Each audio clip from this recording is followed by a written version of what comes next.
task system in which your account is owned by you. This is the first stage.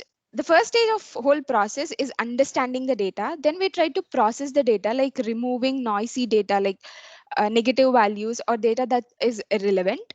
And the next is filling missing values. If more relevant features have any missing values, we try to fill them. Then all the relevant features are selected, and model fitting is done by splitting the data into training and testing data. Then we applied algorithms on the data to forecast prices, like how the price will be next year or the next 5 years, 10 years, etc. Now coming to the architecture, we used a deep learning time series algorithm called LSTM with the concept of ensembles and tried to forecast the prices. Here, as you can see, in the first step, we have different types of data like day sales, hour sales, minute sales, and these sales and their fluctuations will be learned separately by the algorithm. And in the next step, these learning models called alpha, beta, and gamma, these three will be ensembled, and based on the learning of all these three models, the model will predict the prices.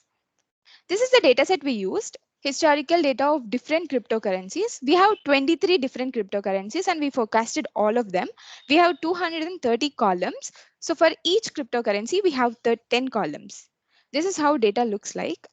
This is the statistics of different columns, like minimum, maximum. Exam fee date set చేస్తుంటే ఎర్ర వస్తుంది Krishna.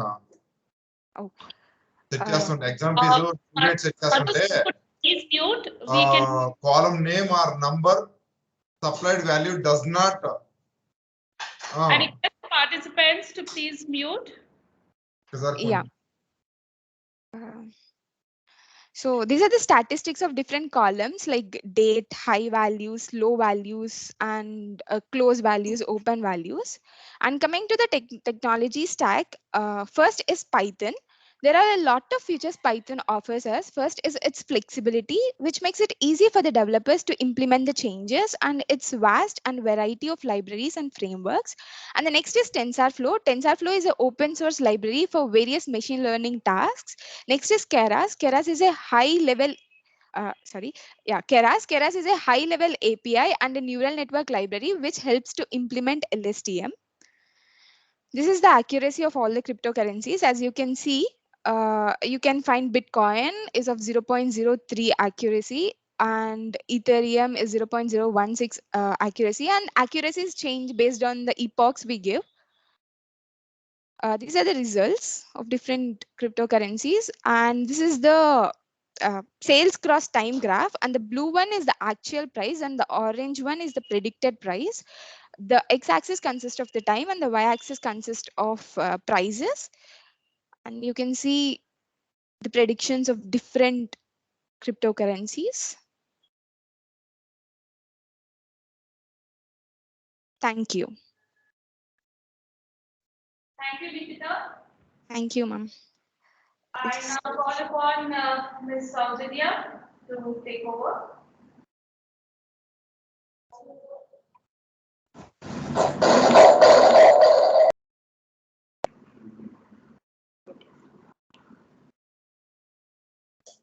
Thank you, ma'am.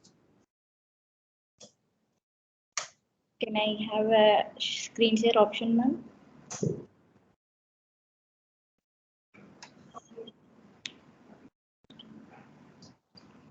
What are you saying? Okay, please give a screen share to Ms. Saujanya. Saujanya.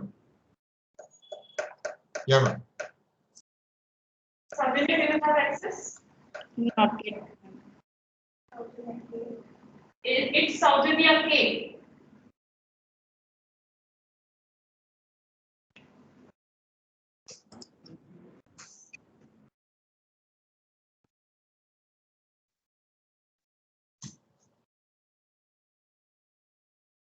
Yeah. Done.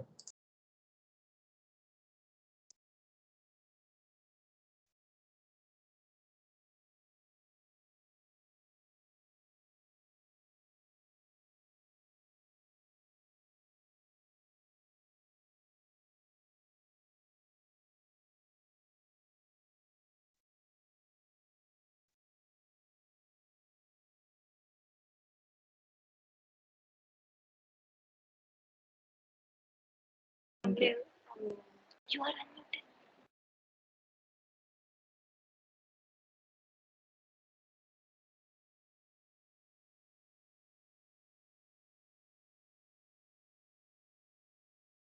You're on mute.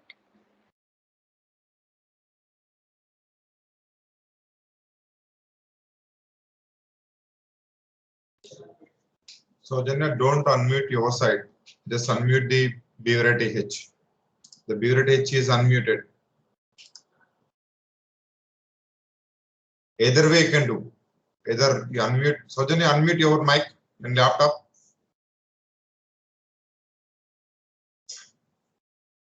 Still it's muted.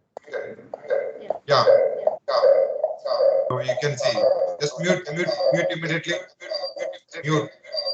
So then mute immediately. Yeah. Unmute the Beaverite H. Somebody else who is there. Yeah, you can talk now.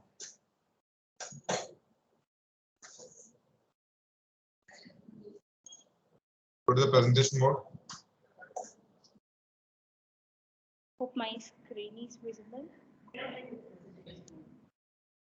ma'am.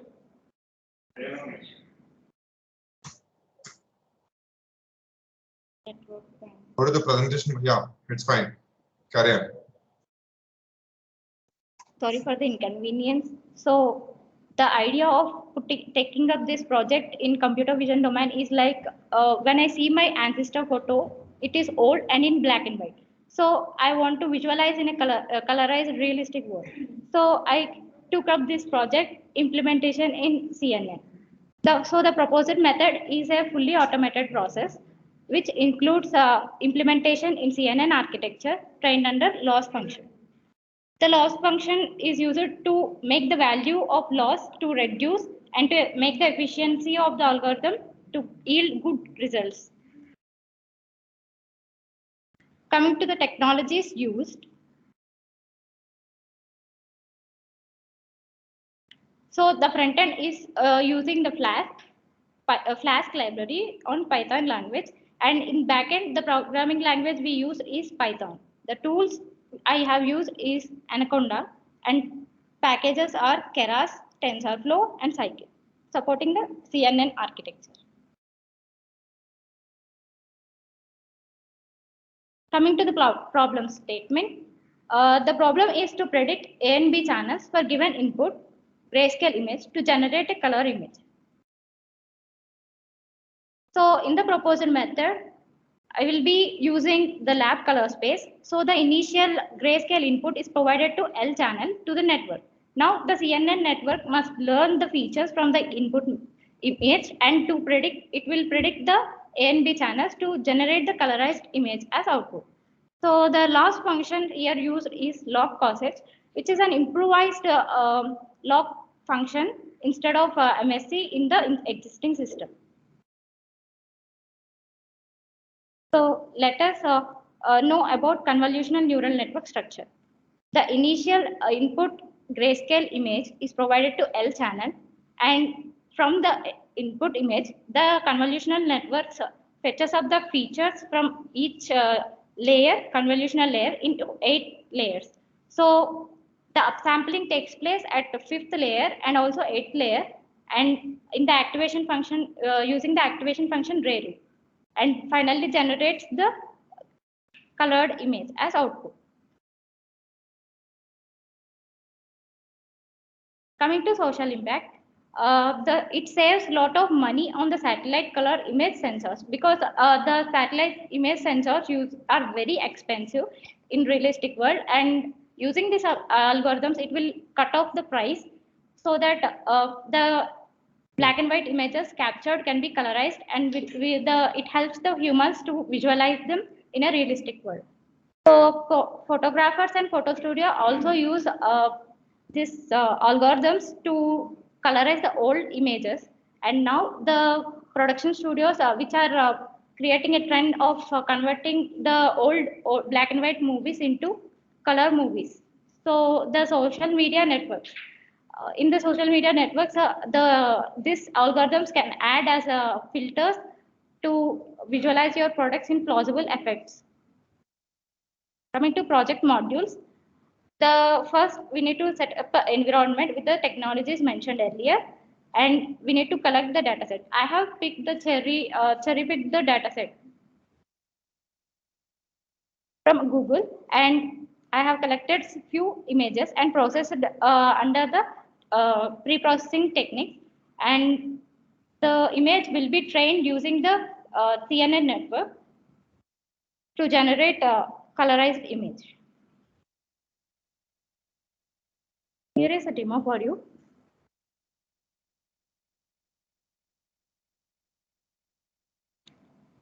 Someone else raised a hand. Swapna Gaudian. Can you please talk to her? The presentation is not yet over. I think we'll wait for the questions at the end. Please continue, Saurabh. Yes, ma'am. So we are using a Flask GUI code, Python, written in Python. So it requires a command prompt. So Python app.py command, when we enter in the command prompt, it will generate a URL.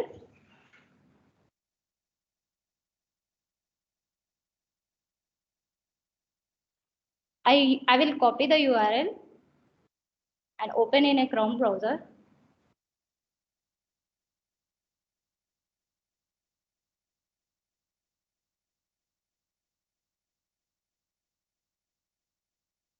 I'll be opening the home page and choosing a black and white photo of a man, from where the backend code will be run from the CNN to extract the features of the black and white photo to be colorized, and the colorized image will be displayed as output in the selected image result. Let me select another photo for you, which is a woman.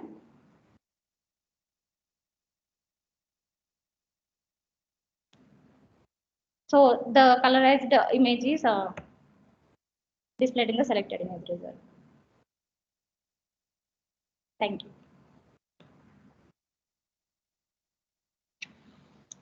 Thank you, Saurabh. I now request Malika to present her project. Saurabh, please stop your share. Yes.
Okay, sorry, there's a slight change.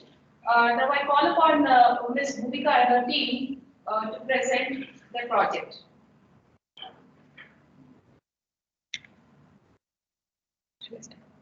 A very good afternoon to one and all here. This is Bhuvika, and we are going to present our project Infant Cry Detector, and we are from BVRET Hyderabad College of Engineering for Women, and I am with my team Nidhi and Monisha. Let's proceed. Coming to the problem statement, our problem statement is to identify the likely causes of an infant cry. Mostly, the only way for an infant to communicate through the world is through a cry. And at times, it becomes impossible for people with no medical background to understand the reason behind an infant cry or to decode their cry. At those times, our project is very much helpful for the parents to understand their infants better. It is not just helpful for the parents, it is also helpful for the caretakers and also people with no medical background to understand the infants better. About 130 million babies are born globally each year, and training human perception is much more harder than training a machine learning model. In Mukhopadhyay studies, the highest classification accuracy by training a group of people to recognize some cry sounds is 33.09%, while a machine learning algorithm can recognize the same set of data with an accuracy of 80.56%. Besides baby cry detection, disease prediction is also a critical task. The vocal tract and the breathing systems can be affected by diseases. So, the cry sounds of unhealthy babies differ from cry sounds of healthy babies. Some of the diseases are deaf, autism, colic, and etc.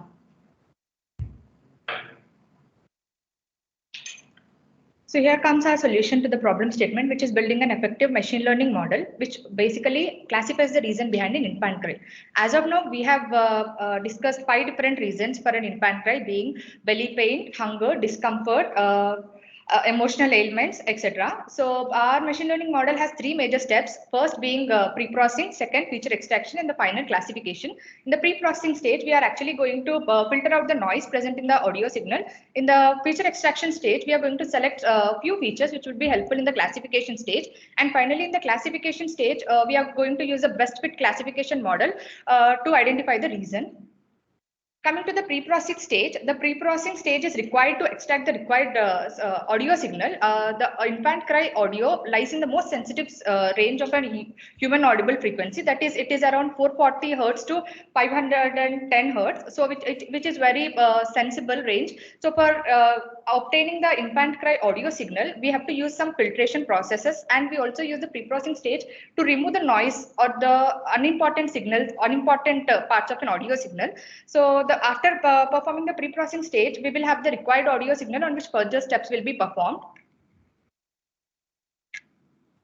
The next processing is feature extraction. So since we are dealing with audio files, it becomes very necessary to derive important features from each audio file. So we have chosen some of the features that belong to the time domain as well as frequency domain. Even in the feature extraction, we only choose the features that are more informative when compared to the others. And there are also different features in the temporal domain that actually define the patterns in the audio file.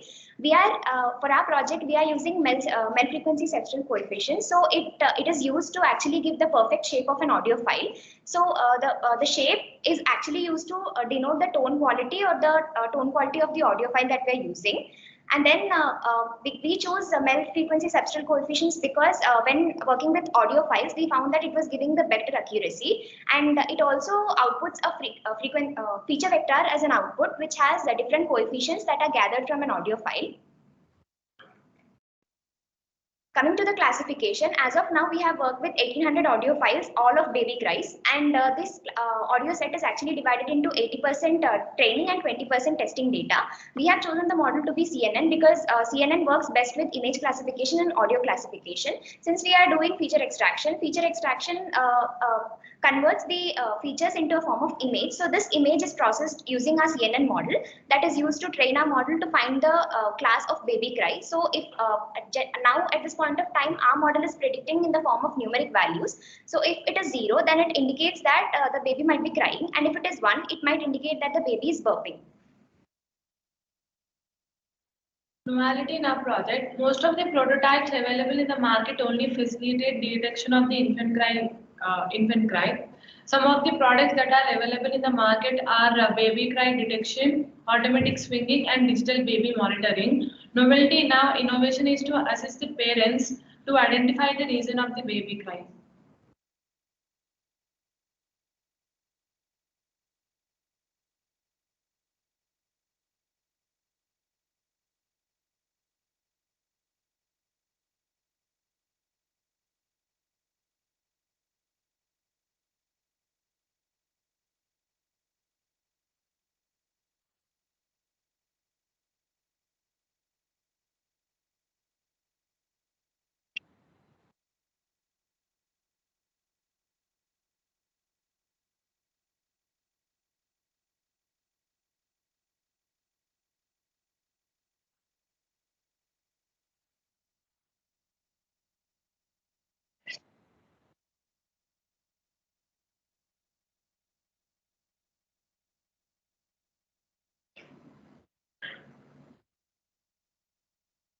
Thank you.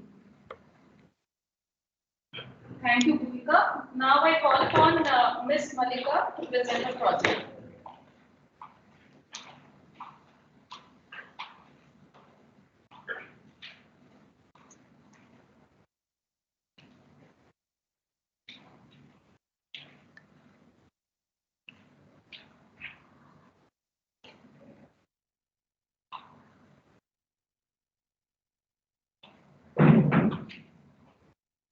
Shall I start?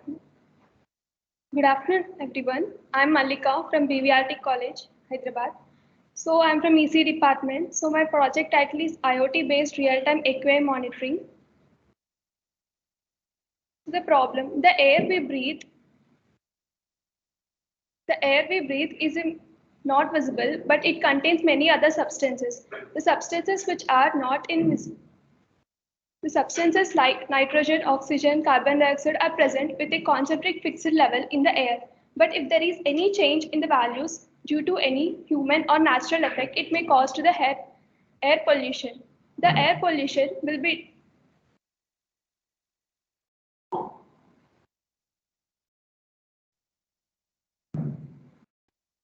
the air pollution is directly or indirectly affected to the living organisms. So who are affected to the all living organisms are affected to the air pollution. And why we need to solve this problem to ensure the life of an every individual. How can we solve this problem?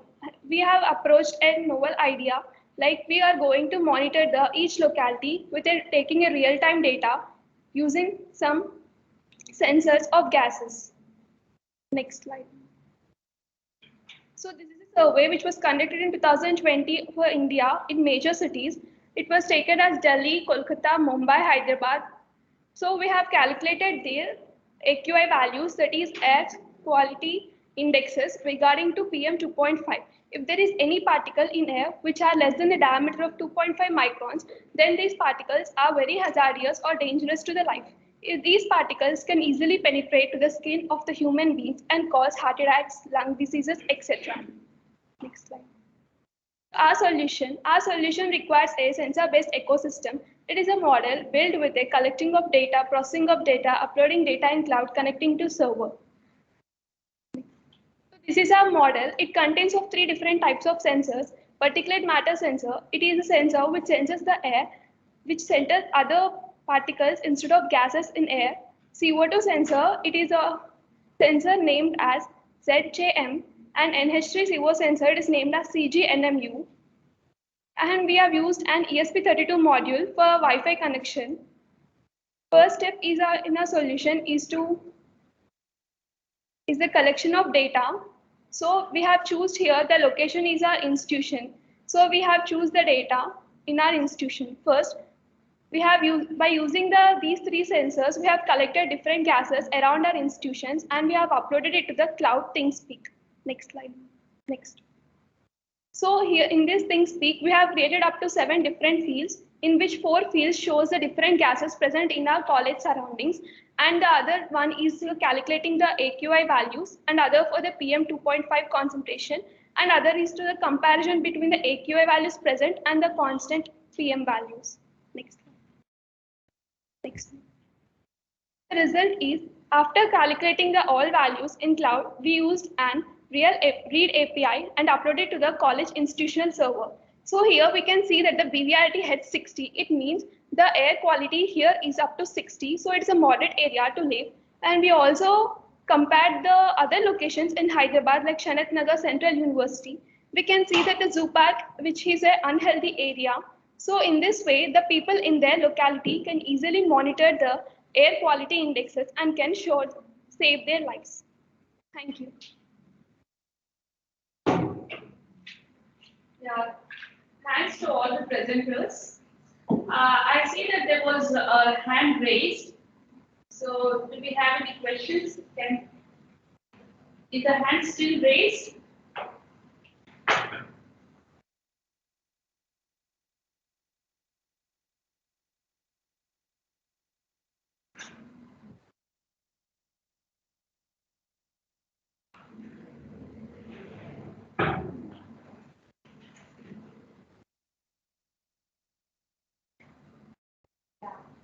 Ms. Sapna, do you have anything to ask?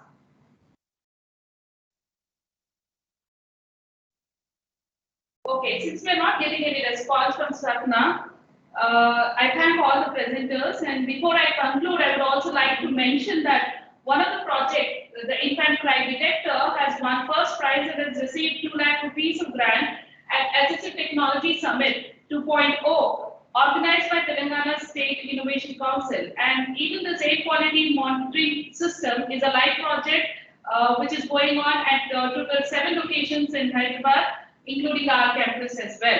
So we hope that very soon the other projects also shall come out as a viable product. So thank you so much for patiently listening to us. Have a good day, all of you. Over to you, Sudakshana ma'am.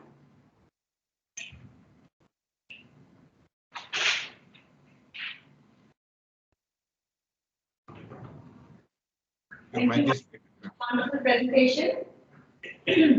Now we have a team from Anurag institutions. We have Dr. M. Sridevi, who would be driving the section for all of us. Dr. Sridevi has over 18 years of teaching experience in academia, and presently she is working as associate professor in the Department of Computer Science Engineering at Hyderabad University.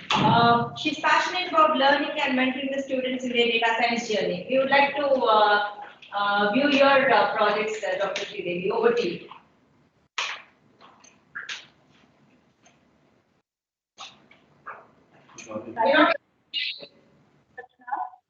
Hello, am I audible? Yes.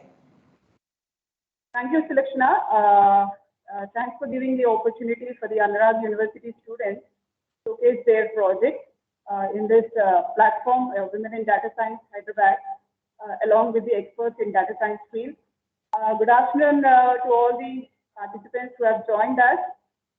So we would like to focus on the students' projects here. I mean, based on the there is an increase in demand of the intelligent and accurate decision making. So here we just come up with the theme multi-phases of AI and ML. So here with this backdrop, I just want without any further ado, I just want to introduce Ms. Nitya from 4th BTech student. She is a CSE 4th year student, and her talk is on crowd facial emotion detection using deep learning. Yeah.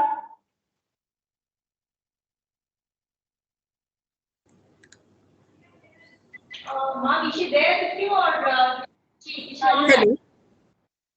Yes, ma'am. Nitya. Yes, ma'am. Am I audible, ma'am? Yeah, you are audible, Nitya. Can please somebody make her a presenter? We are going to present, ma'am. She is going to speak out. Okay, you're going to present it and she's going to run us through, is it? Okay, sure. Thanks.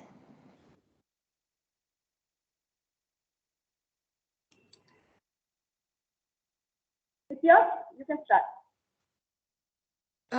Ma'am, I cannot see the presentation.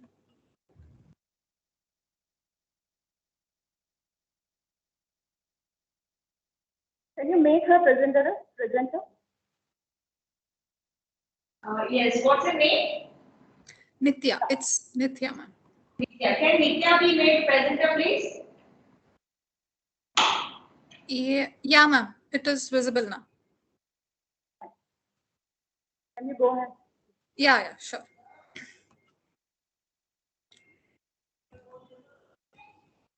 Okay. A very good afternoon to all the dignitaries present over here. Today, I have come up with a project named Crowd Facial Emotion Detection using deep learning. And my teammates are Vaishnav and Vinay. Can we go to the introduction of facial emotion? The history of face recognition started in 1960s, around 50 years ago. The facial recognition in 60s started by identifying the parameters of face of a person, where the chin bones and the eye bones are recognized, and um, uh, they are patterned in a way that, okay, this is a person's face, and there the research have started, and till now there are many advancements in the field of face recognition, and some of which we have implemented in this project. Coming to the introduction, ma'am, next slide. Coming to the introduction, this project intends to solve the problem that arises with an increase in population.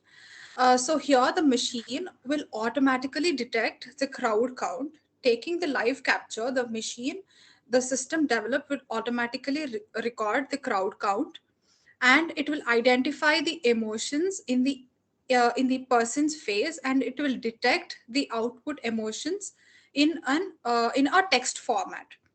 So the next slide, please. Here we are using a facial recognition approach where we take the live capture from a surveillance camera or internal resource or an external resource. We'll take the live capture, we'll identify the faces in a frames, and then we'll detect the emotion from that live capture face, and we'll predict the output, whether the emotion is sad, suspicious, happy, neutral, and so on. So the next slide. The model and the data. The model which we have used for this respective project is an artificial intelligence based deep learning model, wherein we have used a convolutional neural network, which is of 4 layers. And the data which we have taken was from Kaggle, an open source platform. We have used 29,000 images for training, and we have used 8,000 images for testing. The next slide, please.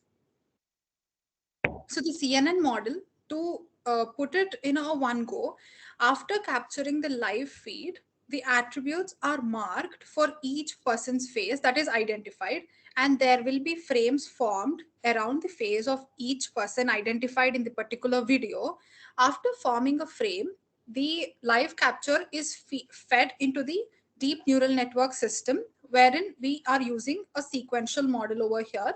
So when a new live feed is given to the model, the image formalization is done, eliminating all the noisy backgrounds. And after image formalization, there will be faces identified of each person, and then we'll identify the emotions that are detected based upon our previous training system. Next slide, please. So the process, the input to the model is the live capture, that is giving a live feed. We can even use in a real-time scenario, use this model in a real-time scenario in surveillance or in places where there are masses of crowd, like shopping malls, exhibits, etc. When the input is passed, the model is invoked and starts processing by creating frames around the faces using OpenCV. So the technologies we use here are OpenCV and convolutional neural networks, Keras, and TensorFlow. And the tools we have used here are Spider, Anaconda, and Spider and Anaconda. And we have also used the Kaggle kernel and Google Colab. But to use it in more real-time basis, we have switched the model to a local desktop that is using Spider and Anaconda. Next. So the process here is Harcade classifier is used to identify the faces in the live feed. Then the faces are detected, compared with the trained data. And after comparing with the trained data, the emotions are identified. When the faces are matched and the labels are written, the focus shifts to classifying emotions of all persons in the frame from time to time in the moment. So the emotions detected are shown in a box on top of a box, which you can see in the output slide. The next slide, please. So the advantages, coming to the advantages of this project, the facial emotion recognition can be used in several places. For example, where there is a crowd of let's just say 1,000 or 1,000 more than 1,000 people, we can use the system to detect any suspicious activities going in that crowd. So if there's any suspicious activity, the model can have an alarm which can signal a particular person or a respective person to go and check that place. And another use of facial recognition, which we thought of putting it as a future scope is uh, we also thought of training the model uh, for detecting the heart strokes of a person. If a person in a crowd have a heart stroke, the model can be trained with few images of person having heart stroke, and the emotions can be trained, and it can also detect if there's a person in the crowd who is having a health issue or a heart stroke. So the next slide, please. Next one. Yeah, so the output will be like this. First, we have tried it on an image. Giving an image, the output will be detected like uh, there'll be frames around each person's face, and the emotion detected will be on top of that frame. And exactly will be the same for the video also. If we feed any video to the model, the output will also be the same. So in the next slide, I have also shown our code and the execution part. I hope this might not be visible. Yeah. So this is our code, and this is the output which we have got. Uh, so yeah, this is the entire thing. The next slide. And thank you for giving me this opportunity.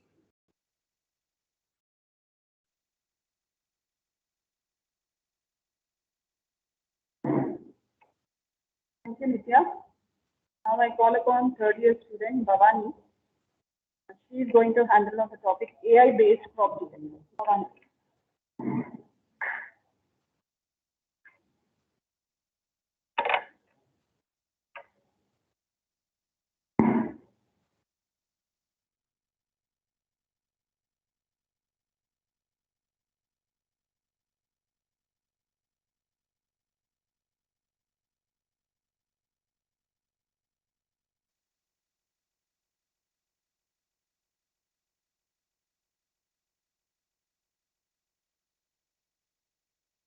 Good afternoon, everyone. I am Bhavani from Anurag University. I am here to deliver a presentation on a project which I completed with the help of my seniors and mentors. I thank my university and with Hyderabad for providing me with this opportunity to share my project with everyone. My project is about an AI-based crop predictor. I would like to start my presentation with the introduction of the project. Farming, the source of survival of mankind. We cannot imagine our life without food. Food has been basic requirement for farming for living beings on earth. It is the outcome of farming in which it involves farmers who are responsible for all crops and livestock that are needed. So the main goal of this project is to make farming easier to let farmers produce the best yield possible. Before going into the project part, I want to give a small note on importance of selecting the right crop. Importance of selecting the right crop. Different crops need a different types of soil, different types of amounts of nutrients, and different types of amounts of water. The amount of water required by the plant is also dependent on the growing season and the climate where it is grown. By selecting the right crop for given soil conditions and climate, one can optimize yields and save water requirements for irrigation. This is the main aim of the project in helping the farmers. So let's see what my project is. Usually, farmers won't have much knowledge on what is the best crop to be planted, and they tend to follow the traditional way in selecting the crop. That is, following old methods of selecting crops like their grandfathers and great grandfathers. So, building an application that analyzes the parameters like weather, humidity, soil, moisture, temperature, pH values, and which predicts the best crop to be planted in particular conditions would help farmers in the initial stage. Now, let's see the process of this project. The procedure that had been followed during the project is data collection, data pre-processing, training, predicting, and results. Let's see one by one. Data collection. I have collected data on soil, the weather of last 5 years, From the data.telangana.gov.in, this is the website. I have collected the data, weather data. Next, after collecting the data, in the data pre-processing step, I have replaced the missing values with averages of preceding and succeeding values, had set precision of all values to 3 digits. To standardize the data, I used normalization on datasets and also removed the highly correlated columns. The next step is training. Here comes the main part. The data in recurring over every year and has some patterns occurring regularly. So I use the time series models for this data. Here I choose LSTM, long short-term memory model for the prediction. LSTM is found to give good predictions than other models like ARIMA and SARIMA. The data in each column is trained to a separate LSTM model, and the results from each model are saved to a CSV file. Next comes the predicting part. Prediction. Here, I use the algorithms like k nearest neighbors, support vector machine, and random forest, which are also called classifiers. The data of predictions are obtained from the LSTM when data is loaded to the classifier. And when the classifiers take the data, they output the nearest crop that can be sold at the given condition. The best results are seen in the case of random forest algorithm. Now, let's see the results of my project. So, as for the results, I would like to present you the short demo of the working model. Here it is. We shall give the inputs as nitrogen 107, phosphorus 34, potassium 32, temperature 27, humidity 66, pH value 7, and rainfall 120. It would predict coffee is the best crop that satisfies the condition. Let's give another input values. So potassium as 33, temperature as 21, humidity 84, pH value 7.5, and rainfall 85. It would predict rice as the best crop. Now let's again give another input values, which is nitrogen 90, phosphorus 45, potassium 44, temperature 30, pH value 8, and the rainfall 160. It would predict 6 seed plants will be best for sowing the crop. This is the application mainly focuses on farmers and their development. We feed on data, and with it, we can make the agriculture sector rise and shine back to its glory. This brings me to the end of my presentation. Thank you for your time.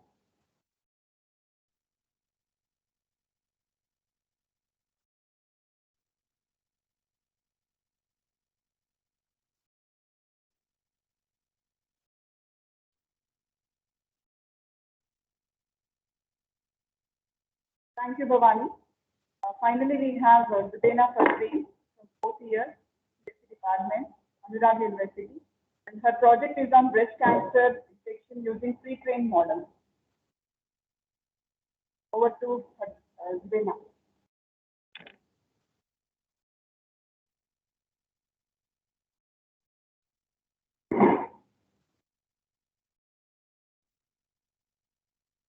A very good afternoon to dignitaries present over here. I'm Zubena, and I'm here to talk about my project, that is breast cancer detection using ResNet 152 under the guidance of Dr. M. Devi ma'am and B. Jyoti ma'am. So firstly, let's know what breast cancer is. So breast cancer is a frequently encountered disease in our day-to-day life. What happens is, firstly, the cancer begins when healthy cells in the breast change and grow out of control, forming a mass or sheet of cells called a tumor. So what happens is, if the tumor is if it is in a starting state, we call it as benign, and if it is in a danger state, we call it as malignant. So meaning it can grow and spread to the other parts of the body. A benign tumor means that the tumor can grow but will not spread. So for our project concept is that we are using a mammography images and ultrasound to basically detect the cancer. So we are using the image processing and features extraction techniques that are used to assist radiologists in detecting tumors. So this project explores the use of using mammography images data for detecting the presence. Basically, mammography is that we detect the tumor from that images by holding graphics into it. So, the advantages of our project is that we have acquired a data set from Wisconsin University, and what we are doing here is data whatever which is, we have taken from Wisconsin University. It is trained in a such a way that using a model ResNet 152, which is trained in such a way that it gives a very high accuracy in order to improve the performance of the model. So this model, then we are applying it on a new images to predict the malignancy of the cancer. So next, we'll see the architecture. Firstly, we have a data set which we are taking it from Wisconsin University, and we are pre-processing it. Pre-processing in the sense we are removing all the noisy data, and we are keeping consistent data in order to get a better performance. So 80% of the data is being trained and 20% of the data is being tested. So using the ResNet technology, ResNet 152, and the model is being trained. After when the model is being trained in such a way that it gives a better accuracy. So here we get an output of 0 and 1. The model is being trained many a times. That is alpha. The alpha learning rate is alpha is not less than or equal to 0.1. So every time as the model is in the loop, it is being trained, and it will improve the accuracy if we are improving the model's performance. So we get an output of 0 and 1. 0 says it is that a woman is not having a cancer, and 1 says a woman is having a cancer. So we are comparing ResNet 152 with other models on the ImageNet dataset. So we can see over here that AlexNet gives, when we are testing it for first time, AlexNet gives 62%. And if we are testing it for the first 5 times, it is giving us 86%. BDG16 is giving 71%, and in top 5 accuracy, it is giving 90%. And Inception is giving 78, and for top 5 accuracy, it is giving 94. When it talks about the ResNet 152, for the first time, it is giving 87, and for the when we have tested it for 5 times, it is giving 96%, and followed by Exception, that is 79% and 94%. So here, let's talk about the metrics and predictor. We test our model's performance using test data, which is data containing new images, so which are not known to the model. So as I have said that we have previously trained a model based on the Wisconsin data set. So here we are giving the new images so that our model performs well on the set of images. When we can conclude that our model can perform well on any image for the breast cancer detection. So it has been designed in such a way that it can give a very better accuracy when we are testing it on new images. So the model performs well with high accuracy of 98.9% on the test data, and high precision of 98.9%, and the recall of 96.6%. So here we have confusion matrix and metric values of ResNet 152 test data. So what happens here is we have 210 images, actual 210 images of benign. So actually they are 210, and the model is saying that we have 210 of detected benign tumors. And here in the malignant, we have a total of 114 images which are to be detected. But here what happens is 95 are detected as malignant, and here 19 are been detected as benign. Here it comes example of false negative and false positive. So here the model is getting a little bit of losing our accuracy, but as we need the benign percentage, so we are getting more with benign, and here we are getting a little bit of error for malignant. So in order to improve the accuracy, we are evaluating it with confusion matrix. So here is the accuracy, that is 98%, precision is 98, and recall is 0.96, and score is 97. Here are the some predicted results and the actual results we have found out. This is the predicted result of benign and actual result of benign. This is malignant. This shows that the woman is having a less risk. Here it shows that it is it's totally a danger. It is a risk. And these are a few images. Finally, I conclude that breast cancer is cause of high mortality rate among cancer patients, especially in women. So this can be reduced drastically by early detection and diagnosis. So it needs to be detected earlier in order to come out of the danger. And the use of ResNet 152 it is a latest technology with high accuracy and a pre-trained model. So in detection of breast cancer from mammographic images, I'm using Wisconsin dataset. So I have acquired an accuracy of about 97% on the test data. And also this model has reduced the false negative and false positive, thereby in the faster and accurate diagnosis. Thank you. Thank you for giving me this opportunity.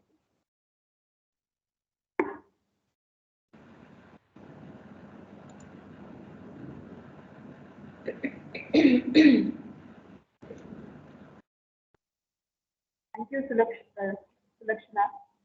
Thank you for giving the Anurag University students opportunity to present their project. And I thank also the team Hyderabad this opportunity to us. Thank you, and over to you. Thank you so much, ma'am. And the projects were really unique and presented very well. Thanks for participating.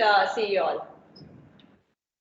Now, moving on, we have the last segment, we have segment where the CEO, Dipti Raula, would be talking about their association with women in data science and their contribution in the field of data science. Over to you, Dipti.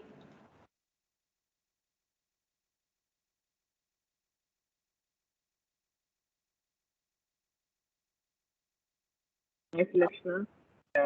Hi, Dipti. Yeah, over to you. Thank you. So good afternoon to all the brilliant speakers here and also the participants.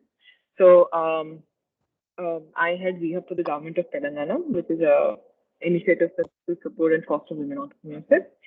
And before I started as the CEO for WeHub, I'm a hardware engineer. I actually went to school in the US. I studied electronics and communications. And we have a long association with Stanford because I think about every year 10 to 12 of my friends actually have been going there. And it is a long association. So as part of being an engineer in the Valley, we had a lot of conversations. I mean, I was part of many women in tech groups, and also many times I was the only women engineer in the team. So when that was my experience, but that was never odd for me. But when I came back to Hyderabad and I started, I was asked to be the CEO for WeHub. One of the things that we really noticed is that there's just too few women in entrepreneurship or in startups, in technology startups. So to broaden the funnel, the best way to start is with getting more girls into science and getting more girls to understand what it meant to be more aware and be more proficient in the STEM fields. But one of the biggest misconceptions is that a lot of young girls feel that, if you study, if you're really good at math or, science or anything else at all, you have to go on and become an engineer.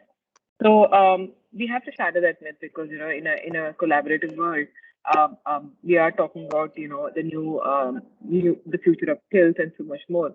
And it is very important to be aware and knowledgeable of many different kind of fields because we are talking about a converged world, and a converged world is one where one person can actually be proficient in so much. And while we were discussing this conversation, we actually, I had worked with WIDS back in the US because, our companies, I was working for a company which actually did wireless algorithms, which is bought over by Qualcomm. So we did work with quite a bit at that point in time. And I was one of the members who was participating and getting motivated by all the brilliant speakers. So keeping that in mind, when we were exploring what to do here about data science in Hyderabad here, that is when I actually found the WiDS platform by Sulakshana that Sulakshana was handling, and that is when I finally realized that there was a lot of presence of the WiDS chapter in Hyderabad itself, and how many companies are actually investing in it. So as part of this conversation at WeHub, we realized that to actually be able to do the girls in STEM better, we wanted to make sure that WITS was a big part of it, and that has been our big collaboration. So we are running a very active girls in STEM program with WITS curriculum, which is their education outreach program, and also Matchwork, so that more and more girls and young people can actually see what the curriculum that is being taught, how it actually can be visualized better, how it can be simulated. So that is the program that we're running. And for this, we've actually partnered with 8 schools across the country. We have, while we are based in Hyderabad, we actually have 100 girls from 8 schools in the country. We have schools from Jammu and Kashmir, we have schools from Assam, we have Guwahati, we have a school from Bangalore, and we also have Delhi also, and we also have schools from Hyderabad participating in this. And as of now, we have 100 girls who are part of this conversation. And behind me, if you can see, now we are actually doing the girls in STEM, the closure of that. We are actually getting all the girls. This is the first time that all the girls are meeting, and they're all pitching to each other about the projects that they've worked over the past 8 weeks. And if it, based on the pitching today, we are actually going to work on making sure that these guys can actually go on and showcase in front of many of the corporates who are investing heavily in girls in STEM to invest more in WIDS as well and women in data science. So that is broadly what we've been doing over the past 8 weeks, and that has been our journey with WIDS. I mean, WIDS in Hyderabad for us is a new partnership, but WIDS is something that I've always been in conversations with during my past life as an engineer. And I hope to continue to be part of this conversation because, there is a lot of brilliant work that is being done by WIDS Hyderabad, and the collaboration that is there with Stanford is truly valued as well. So thank you so much, Sulakshana, for giving us an opportunity to showcase what we are doing here at WeHub Hyderabad with girls in STEM, and look forward to hearing from most of you. Thank you. Thank you so much, Deepthi. It's always a pleasure working closely with WeHub. And now it comes to the end of WIDS Hyderabad 2022 conference. I thank everybody for joining us right from the morning and attending all the technical sessions and witnessing the students' projects from all the engineering colleges that participated. Thank you so much, and see you all next year at WIDS Hyderabad 2023 conference. Thank you so much.